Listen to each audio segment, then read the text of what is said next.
primero que todo darte la bienvenida y darle la bienvenida a toda la gente que está en línea escuchando este conversatorio y la gente que se inscribió.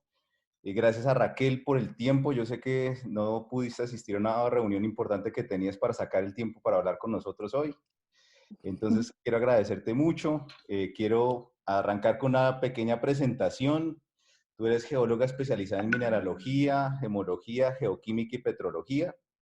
En el 2006 completaste el doctorado en una de las universidades más importantes en el tema de geología en el mundo, que es la ETH en Zurich, Suiza, ¿cierto?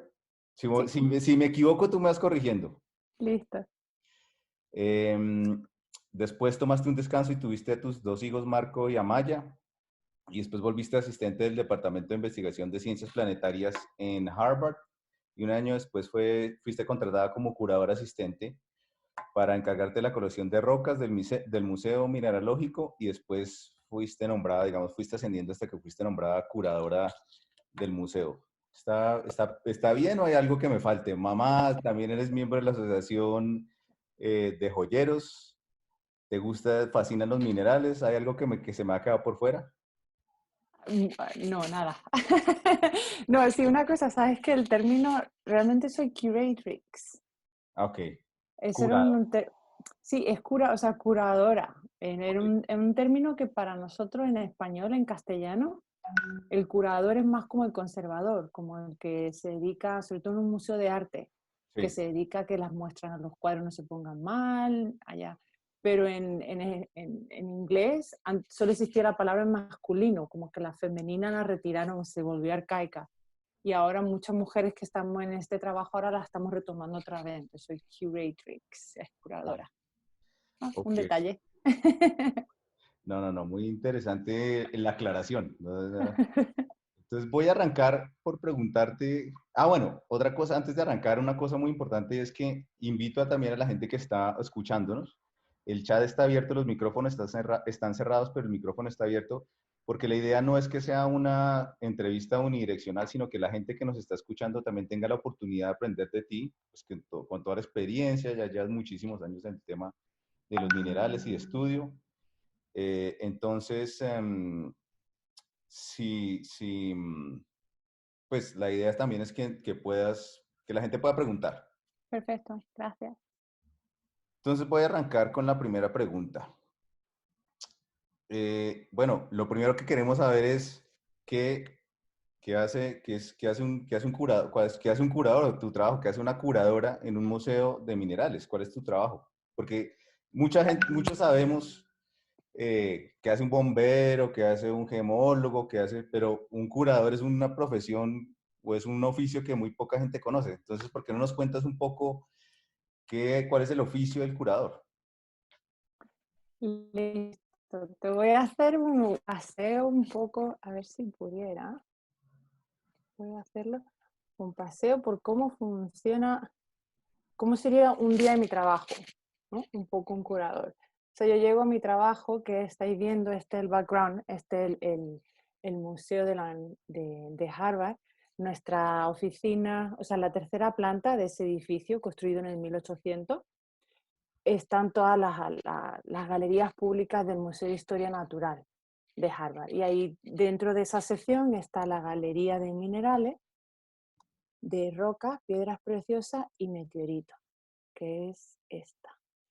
Uy, ¿la veis? Sí, sí, sí, sí, sí, ¿Sí la sí, ves? sí, sí, sí, Me sí. cambié, ahora no me veo yo. Déjame ver si me veo. No, Ahí. ahí te ves, yo te escucho. Sí, no me veía. Entonces, yo llego ahí a esa tercera planta y normalmente siempre paso a ver cómo está la galería.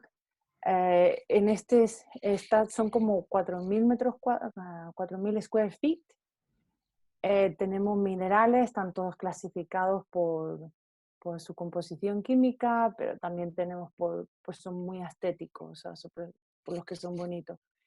Y piedras preciosas están en función también de la geoquímica, y nos enfocamos mucho en piedras preciosas, sobre todo de Nueva Inglaterra, de esta parte de la zona donde está el museo. Bueno, después de ahí llego a mi oficina, tengo mi equipo, somos 5 trabajando en el Museo de Mineralogía, un curador asistente, una persona que lleva toda la base de datos y luego varios curatorios. Y la mayoría de nuestro trabajo, las colecciones, tenemos como 400.000 objetos en la colección.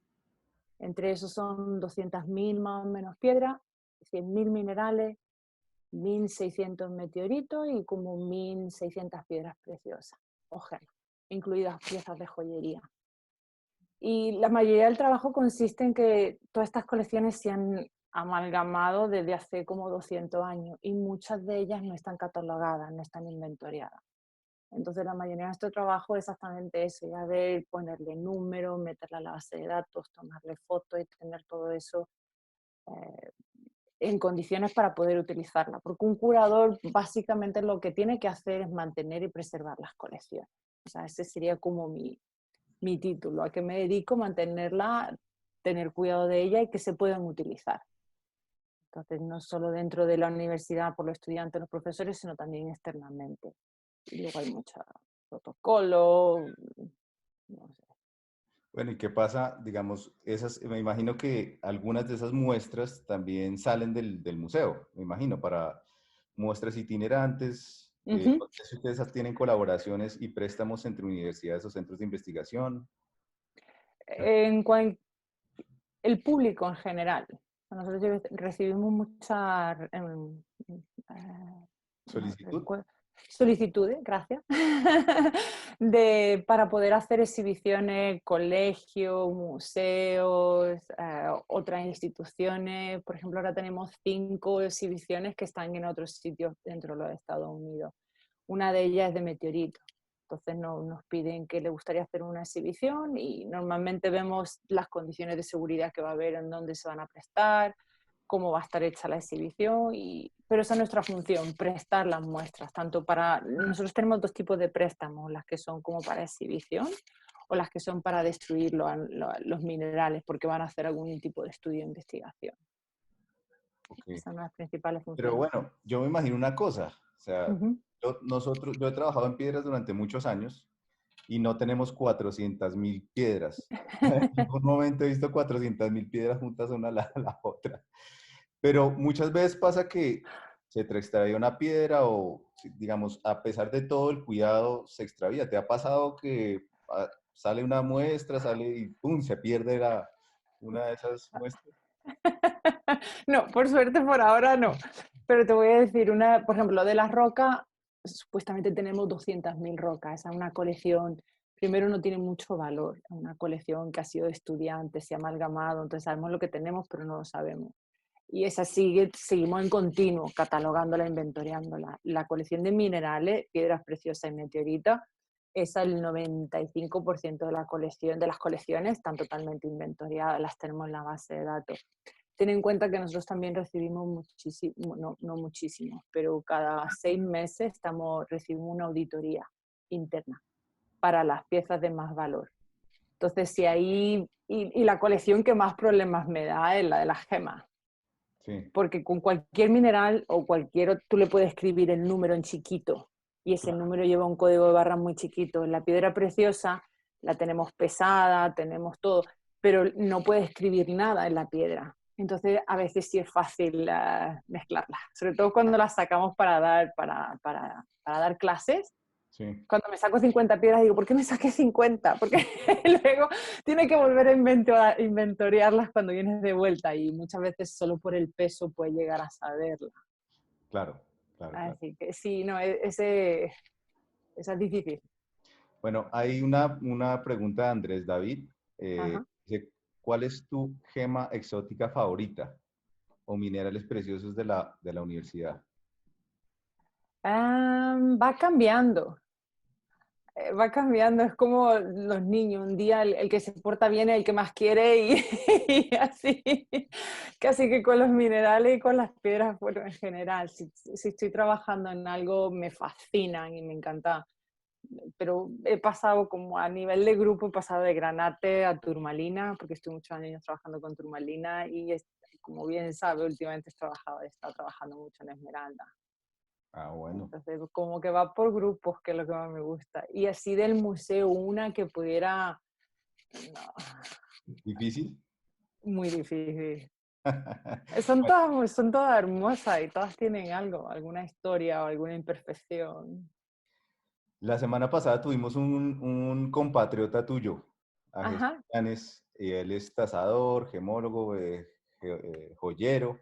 Y ajá. le preguntábamos una cosa que también nos genera mucha inquietud y que él no pudo responder tan adecuadamente porque no es su campo de experticia, es cómo, digamos, tú cuando estás haciendo el trabajo de recolección de muestras, muchas veces compras Ujú, compras las muestras. Ahora, ¿cómo sabes qué precio tienes que pagar? Si tu negocio no es, digamos, ¿cómo valorar? ¿Qué es lo que hace? ¿Cómo se forma el precio en un mineral? ujú. A ver, piedras preciosas es más fácil, las gemas es más fácil, porque hay un sistema de clasificación. Empiezas por los 4Cs, ¿no? El color, el cara, la talla, la transparencia. Luego puedes ver, y hay como unas reglas, ¿no? De tanta cara, si va a ser exponencial. O sea, cuando ya está above 5 carats es más difícil. Con las piedras preciosas es más fácil ponerle un valor medio objetivo a la piedra. Con los minerales es mucho más difícil, porque los minerales es más de coleccionista. Lo que sí hay unas cuantas reglas que te puedes fiar. Una es que un mineral se valora por la perfección de las caras. O sea, imagínate un cuarzo, ¿no? Un cuarzo tiene 6 caras y todas están puntiagudas, perfectamente acabando en una terminación muy perfecta, no tiene ningún daño de cristal. Ese cristal tiene un valor añadido a un cristal que tiene alguna cara rota o tiene alguna imperfección. O sea, los cristales, otra que también se añade es que esté en la matriz. Un cristal que esté dentro de una matriz suele ser más valioso que un cristal que está solo. Um, ¿Te ayuda? Voy en... No, sí, no, sí, sí, sí, vamos. Me dijiste tres, me dijiste tres, digamos dos, que esté en matriz, que estén las caras completas. exacto. ¿Cuál más? Para minerales es muy personal y te voy a decir, yo llevo pues, 10 años trabajando como curadora y yendo al show de minerales de Múnich, al de Tucson. Tengo buenos amigos, muchos mentores que son dealers de minerales, venden minerales. Aún así yo no sé ponerle valor a los minerales. Es muy difícil porque hay como una burbuja un poco en cuestión de qué es lo que vale un mineral. A lo mejor un cuarzo que es muy común y muy simple te vale $3.000 porque han encontrado una variedad rara nueva en Colombia. Ok, sí. Como lo que pasó Los, recientemente en la última feria de Tucson pasó eso. exactamente, los cuarzos que acabaron con las terminaciones de color amarillo. Se encontró nuevo, se encontró solo una vez, aparecieron 200 cristales. ¿Quién te dice que van a volver a aparecer? Entonces ahí es donde el valor va añadido. Bueno, pero aquí te va a hacer una que está el profesor Víctor Carrillo, que es uno de nuestros asesores y también es ahorita el director del Museo de la Esmeralda, el Museo Internacional de la Esmeralda, que hace una pregunta que también nosotros íbamos a hacer, pero ya Ujú. gracias al profesor Carrillo, y es ¿qué políticas institucionales tiene el museo para la adquisición de minerales?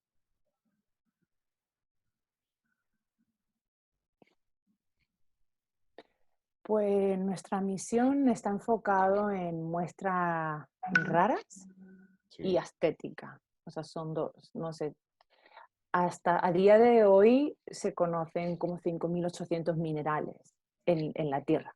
sí.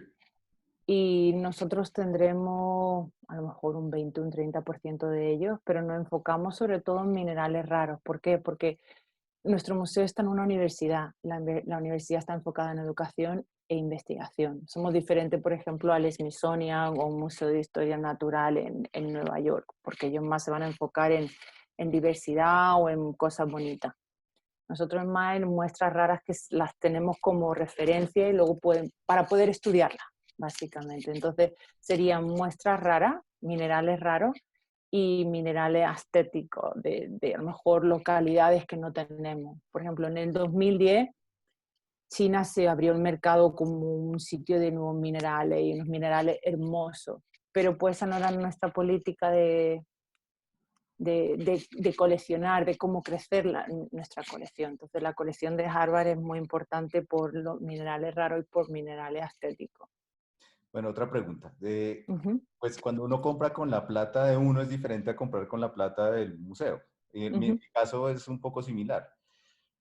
¿Cómo manejas el presupuesto? O sea, ¿cómo te asignan un presupuesto por muestra o tú tienes que decir, encontré supongamos estás en Tucson y sale una nueva muestra especial, ujú.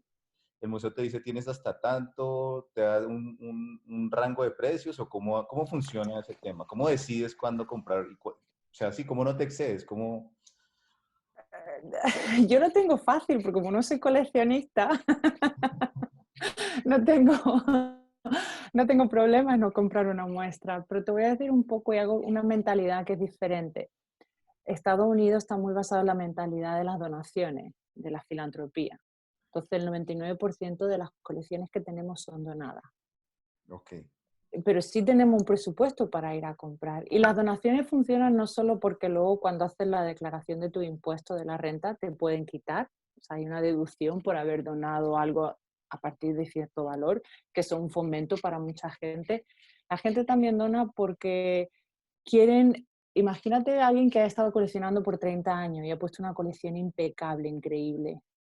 Y a lo mejor no está interesado en venderla, pero está interesado en que su legado se mantenga y se sepa quién él, el que coleccionó todo, el que puso tantísimo empeño y tantísima pasión en coleccionar algo. Entonces, para eso estamos un poco los museos, para mantener ese legado de esas colecciones tan importantes.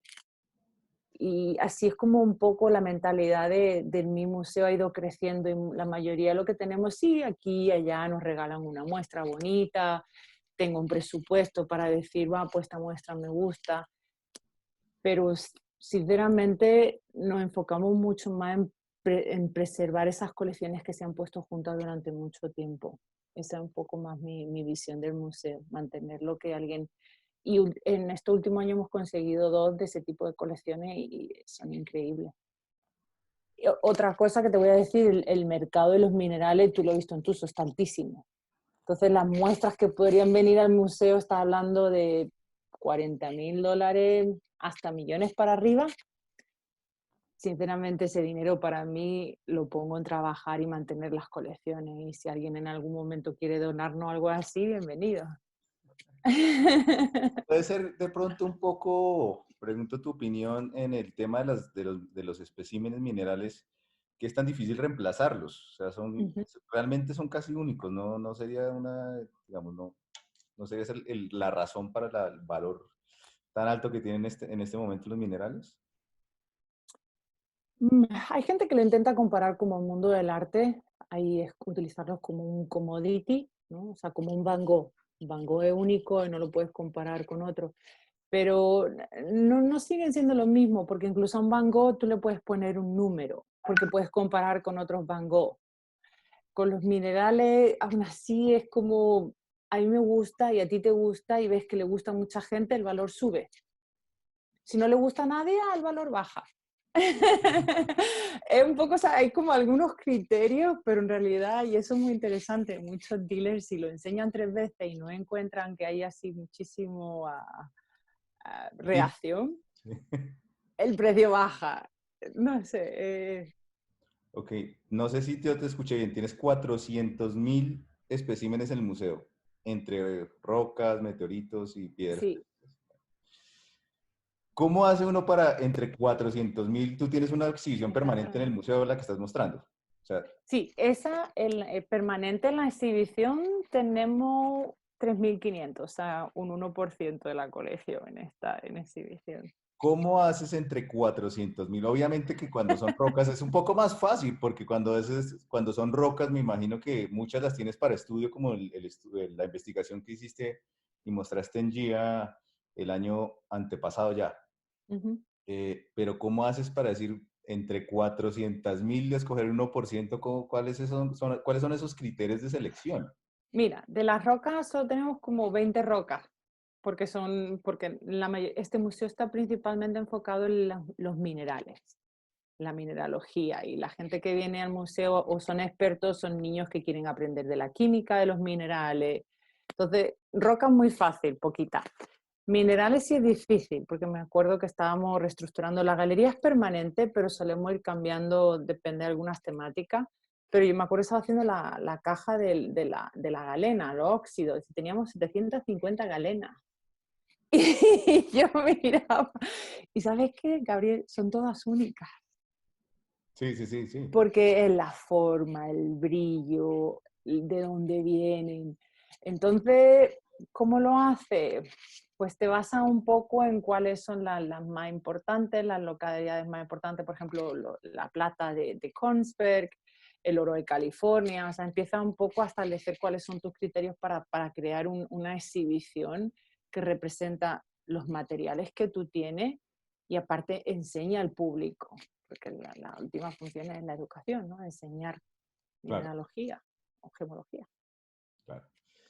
Em, a ver, para ti, o sea, hay 400.000 piezas, pero hay unas que debe haber alguna, un par de piezas que tú dices, esta pieza es una pieza que a mí me atrae mucho. Creo que esa pregunta ya te la habían hecho, pero te la quiero volver a hacer porque cuando nos vimos, recuerdo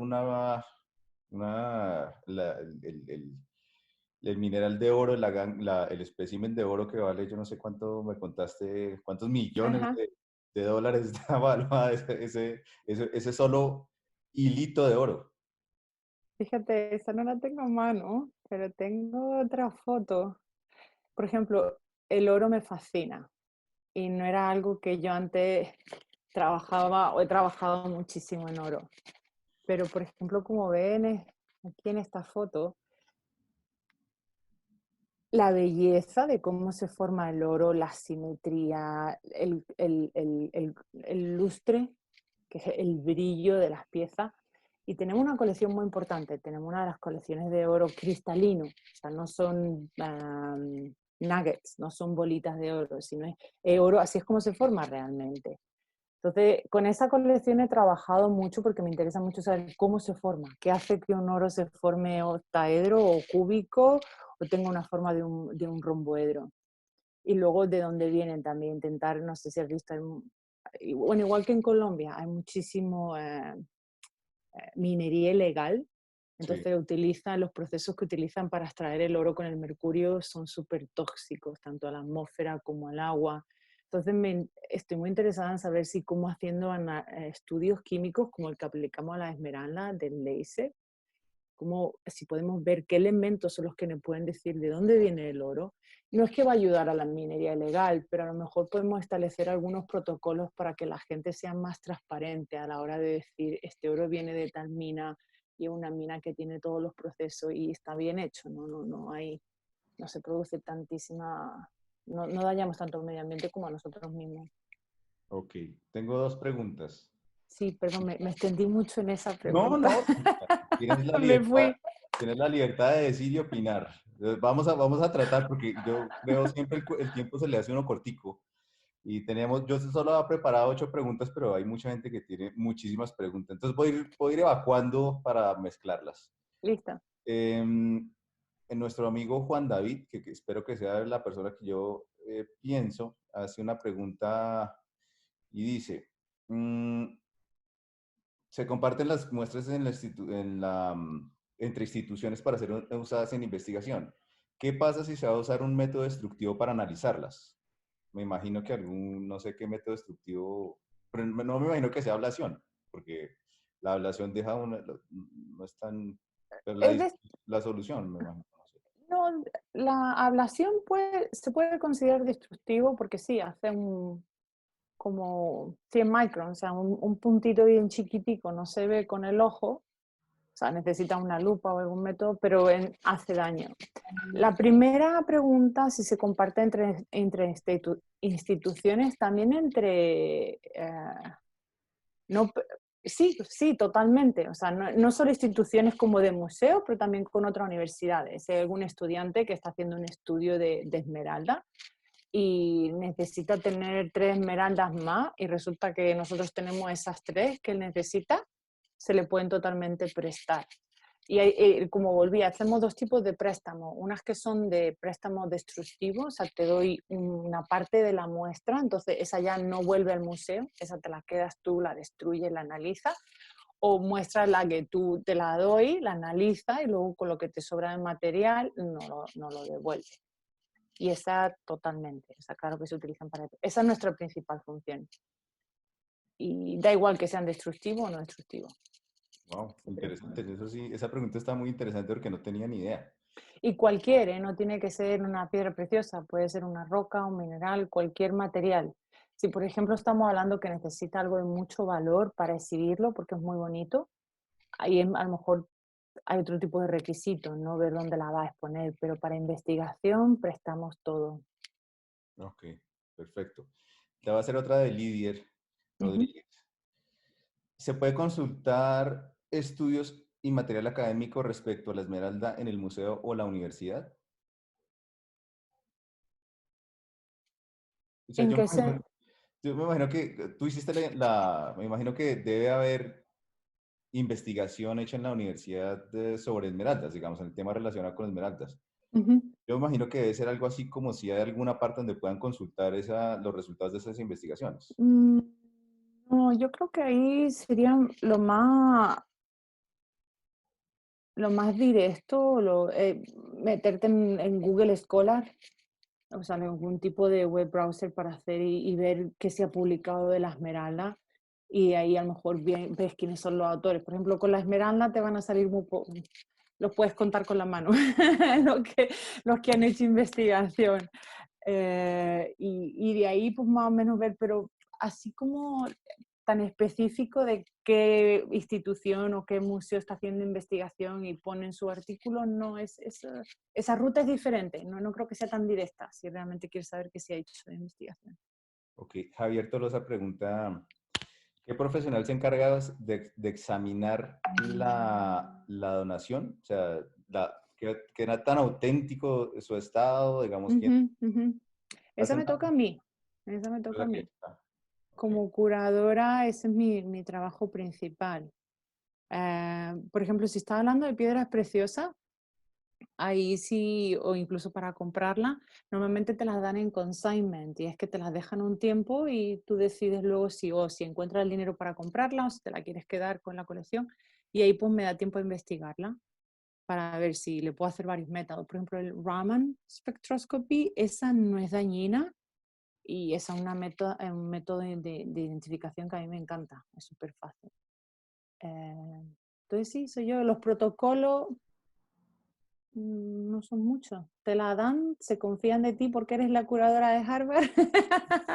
y, y ya, básicamente. bueno, otra pregunta acá de las que sí teníamos planeadas, digamos. En el A ver. museo se encuentra el famoso collar Hamlin. ¿Nos puedes contar algo de la historia detrás de ese collar? Sí. A ver, te voy a hacer lo mismo. Esta la tengo también en mano, esa foto. Así me entretengo con mi background virtual, ¿eh? Ahí Sí. va. Es el collar de Hamlin. Es un collar muy interesante en muchos aspectos. Si te fijas, desde el punto de vista de la gemología, todas las piedrecitas que tienen color en el collar son turmalina. Como sabemos, turmalina es un mineral, o sea, un supergroup. Como grupo son como 45 especies individuales dentro de ese grupo. Tienes la albaíta, que a lo mejor es la que más suena porque es la que suele tener muchos colores. La rubellite, hay muchísimas, 44 variedades. Y aquí son todas la misma variedad, son los mismos colores y luego aparte vienen de la misma mina. Son de la misma mina aquí arriba en el estado de Maine, que está, o sea, Boston está en Massachusetts, luego viene Vermont, Maine arriba. Y cuando este collar se hizo fue en el 1890 y en esa época no se utilizaban turmalinas como piedras preciosas. En esa época era todo el rubí, zafiro, el diamante, el ópalo. Entonces como que turmalina no... Y el que diseñó el collar era un médico de Harvard. Su padre era el que descubrió la turmalina y él se dedicó como a diseñarlo. Entonces fue como muy innovador. Esta pieza de joyería está considerada como una revolución, como una pieza pivotal en el desarrollo de la joyería en Estados Unidos. Porque de nadie utilizar la turmalina como piedra preciosa a utilizarla con tantísimo color, tantísima variedad. Y luego aparte hizo como un diseño tipo Pandora, como que puedes cambiar los collares, no sé si se da cuenta que hay sitios que están vacíos, Sí, sí, sí. entonces puedes cambiar los colgantes, los puedes cambiar de uno a otro. Wow. ¿Y cuánto Entonces, tienen un precio estimado para esa pieza? sí, ahí está, sí. Lo que pasa es que de eso no, pues como son precios, la colección no se puede vender, está claro.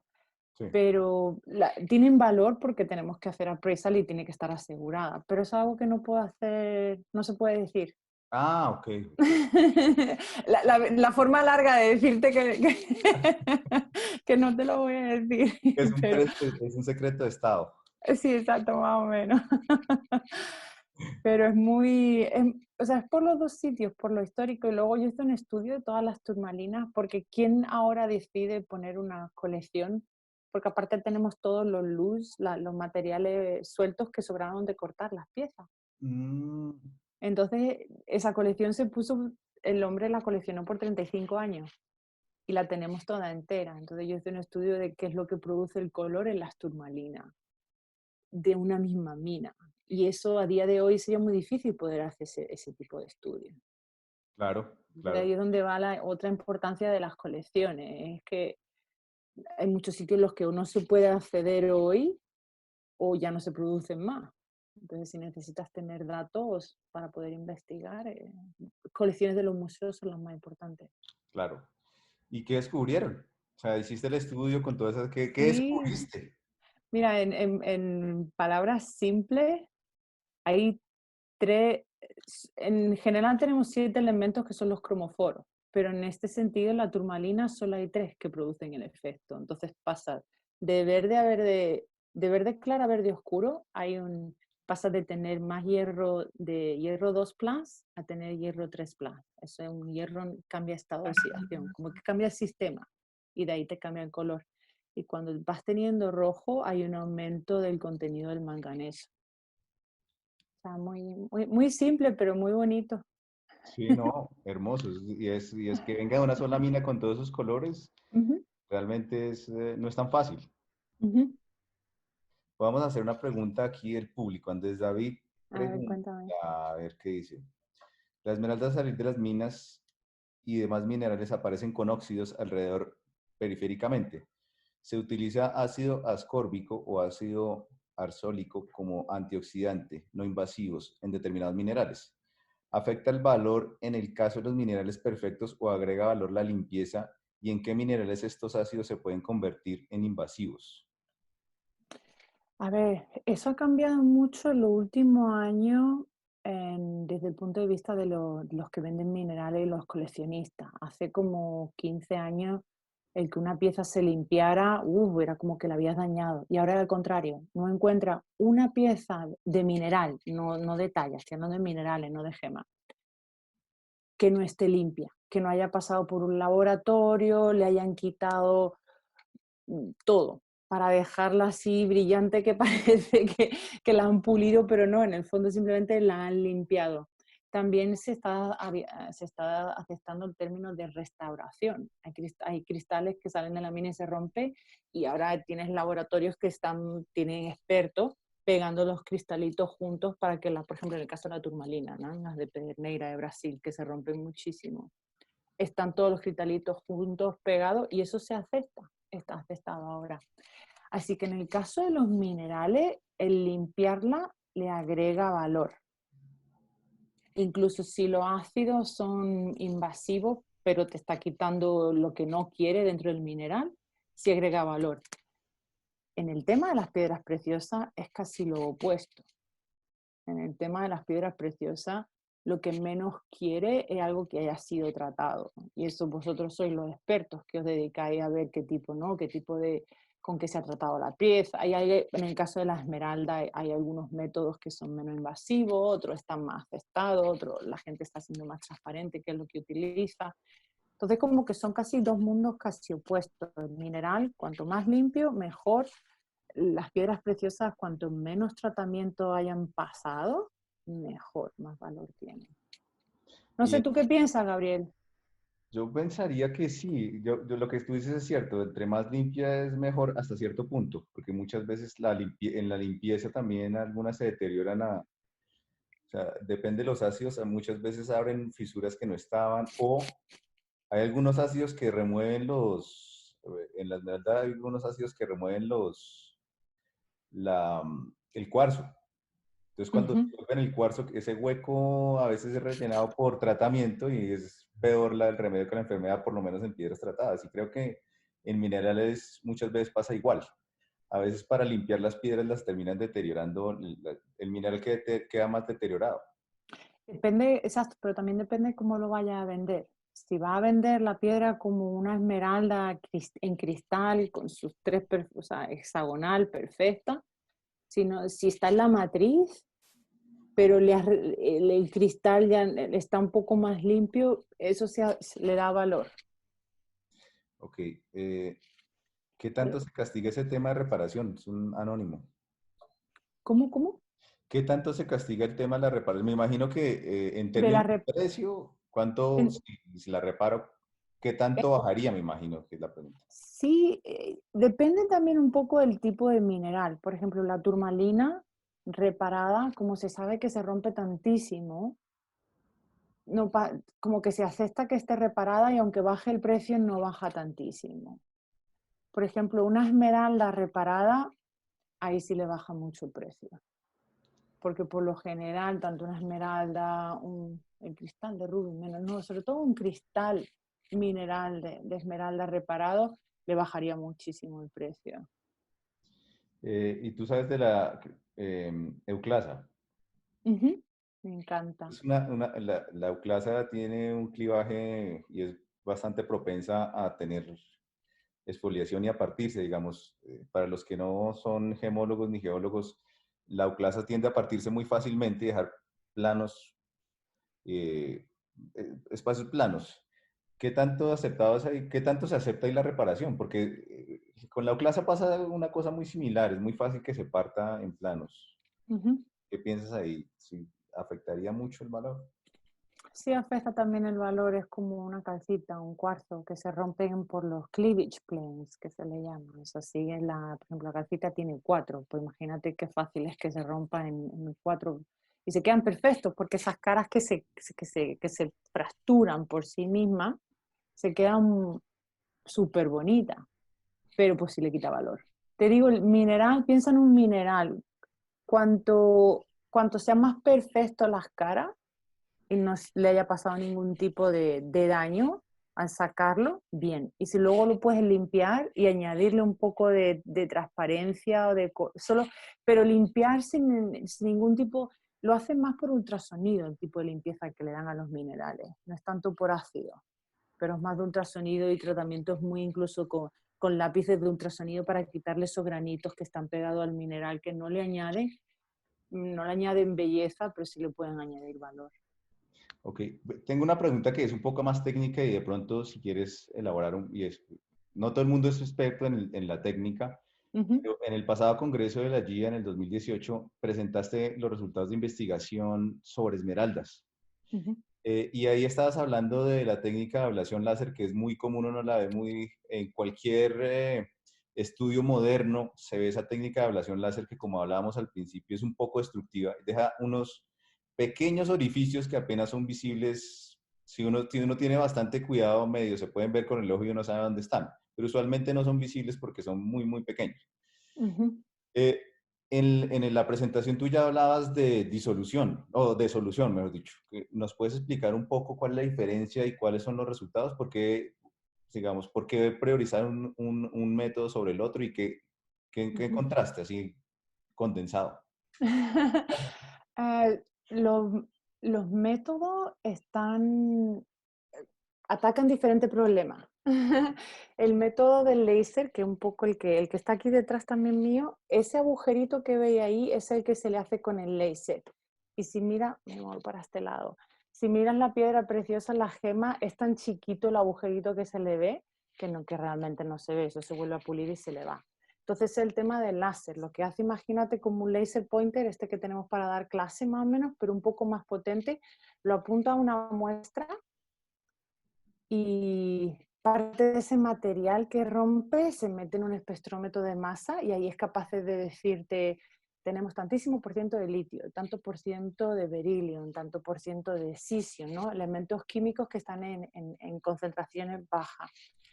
Y el tema del láser te puede ayudar un poco para saber de dónde viene la piedra preciosa, ¿no? Para saber su geografía. Viene de Brasil, viene de Colombia.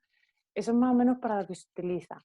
Ahora, el método de solución es lo mismo, pero en vez de atacar la piedra con un láser, lo que estás haciendo es disolver la piedra entera, pero utilizando la misma máquina. Una vez que disuelves la pieza entera, claro, imagínate que en vez de tener 100 microns, 100 micros de material, estás teniendo varios gramos. Entonces la concentración la tienes como amplificada un 100% casi. Tienes casi el doble, el triple, el cuádruple de material. Entonces puedes estudiar esos elementos que están en muy pocas cantidades que te van a decir cómo se formó la esmeralda. Esos son métodos para diferentes problemas. Uno para saber de dónde viene la esmeralda y el otro para saber de cómo se formó.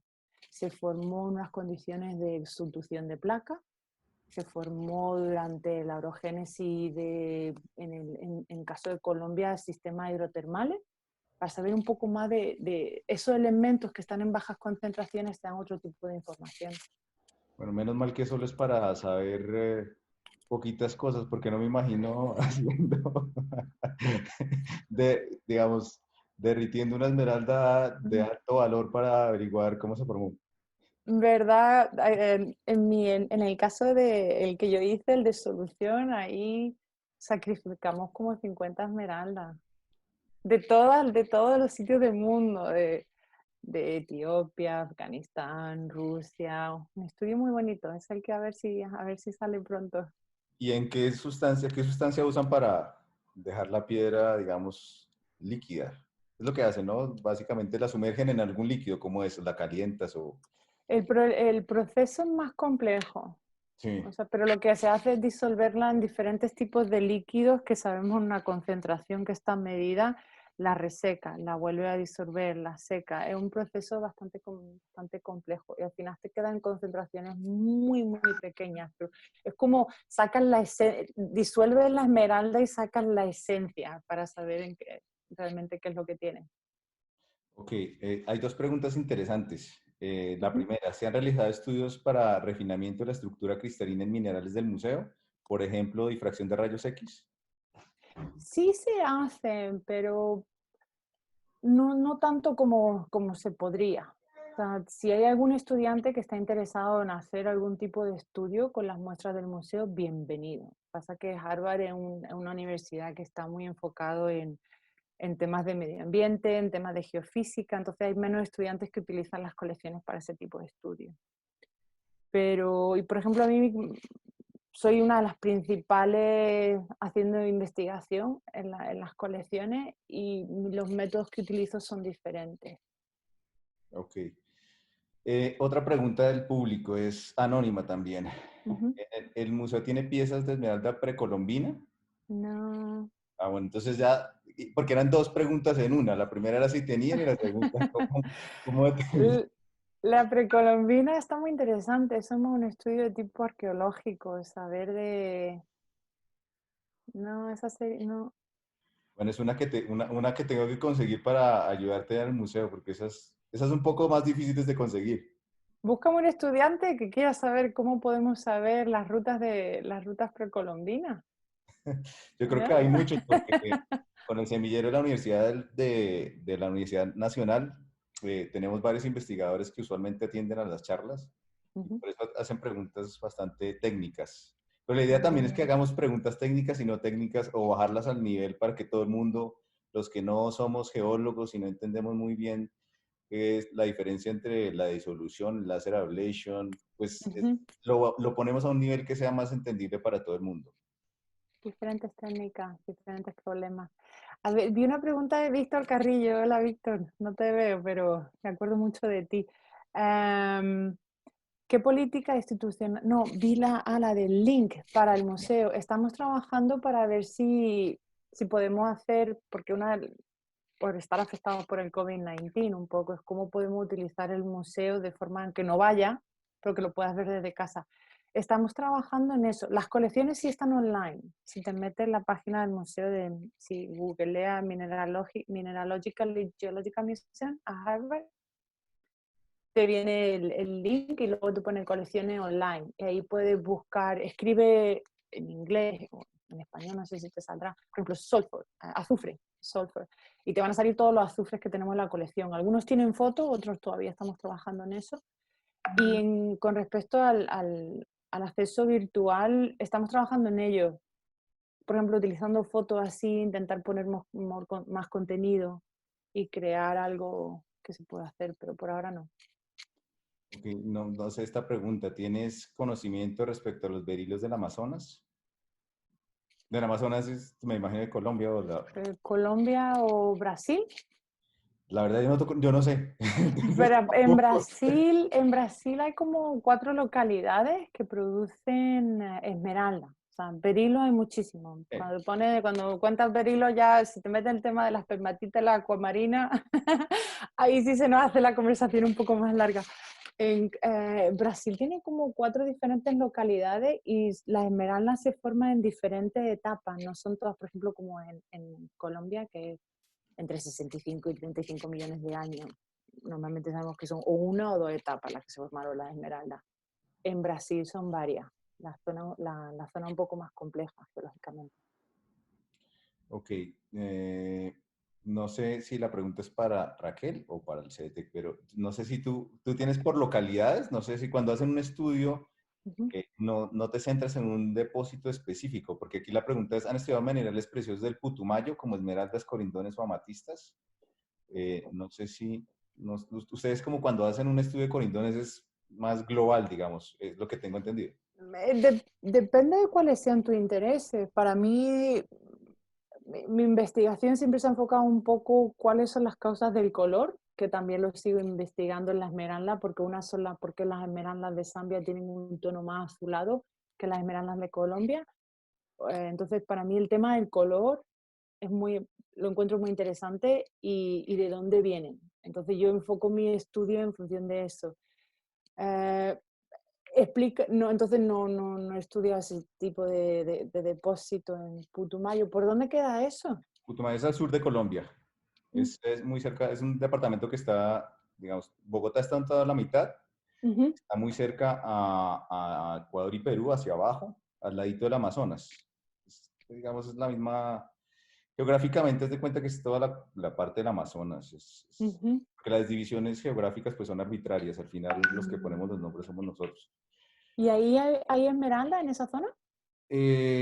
Por la pregunta, yo me imagino que alguien ha encontrado. No, yo no tengo información al respecto todavía, porque Okay. al CDT llegan demasiadas muestras de diferentes partes, pero pues hasta que no podamos ir a verificar, es difícil determinar si es así. Nos ha pasado con Ujú, esmeraldas que se supone que en nuestros análisis nos salen que son de otros países ujú, y nos afirman que son de ciertas partes y cuando vamos a ver, pues no está el depósito, la mina está cerrada. Tú ujú, sabes cómo es el ujú, tema de la investigación, es un poco complicado.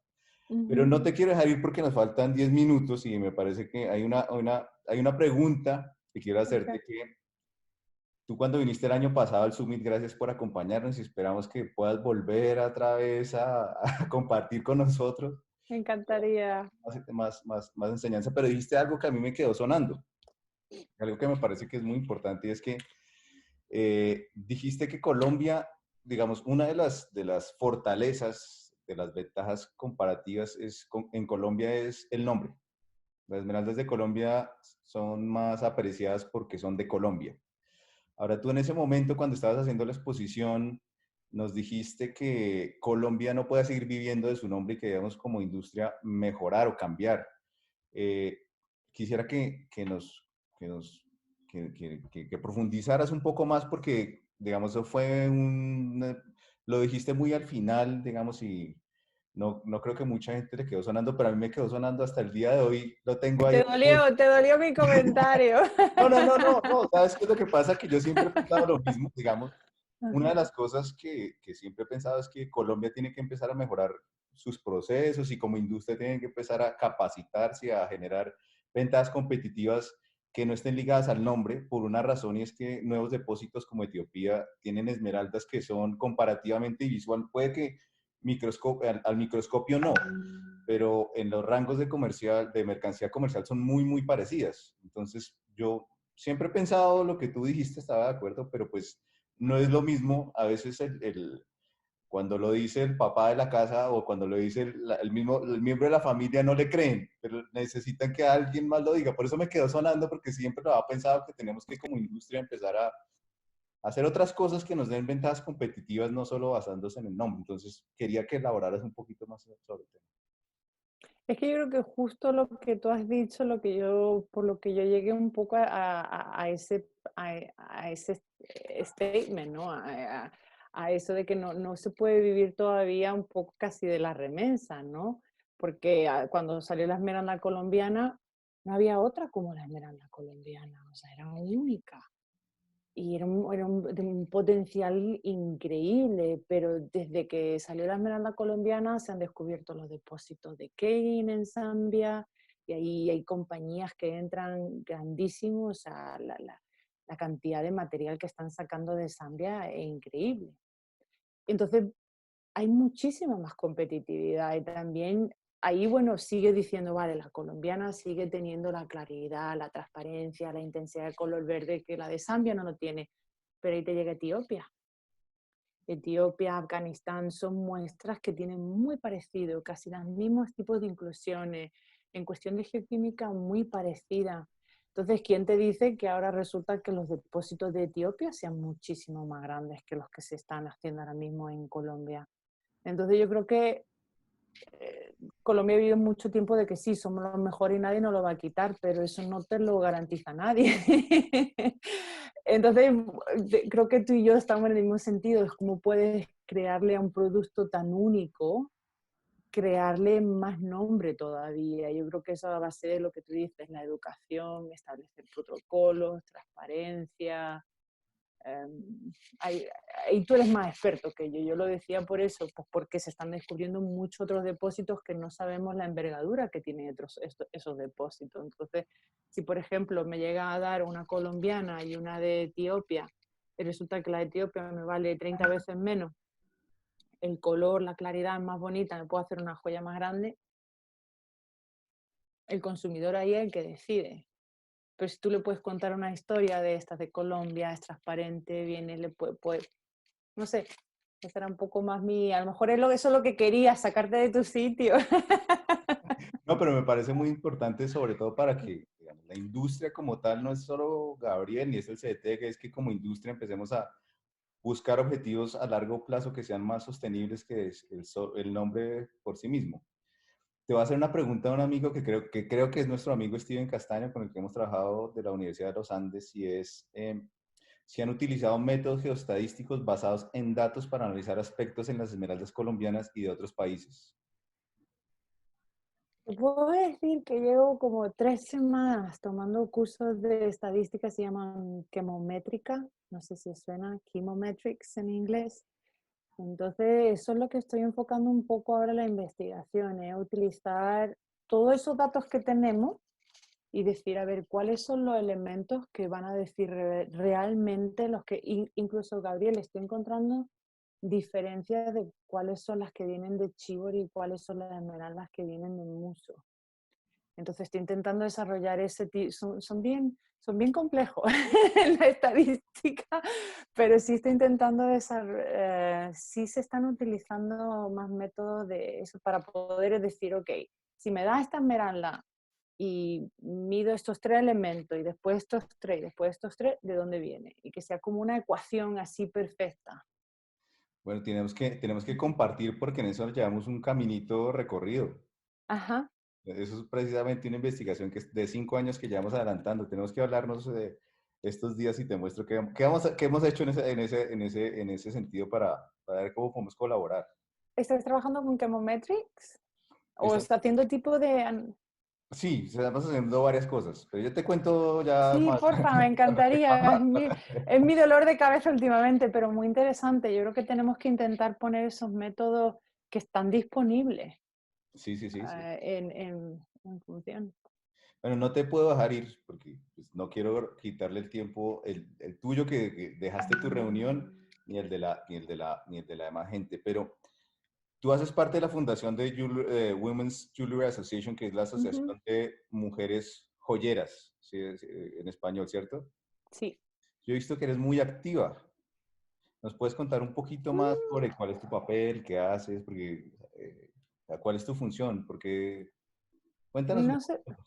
para la gente que no sepa se le llama en inglés WJA, Women's Jewelry Association, se creó hace muchísimos años, una non-profit, y la idea es eso, intentar ayudar a todas las mujeres en la industria. No solo, o sea, la joyería es muy amplia, pero la industria es para las diseñadoras, para las que tienen tiendas, para las que se dedican más a la educación.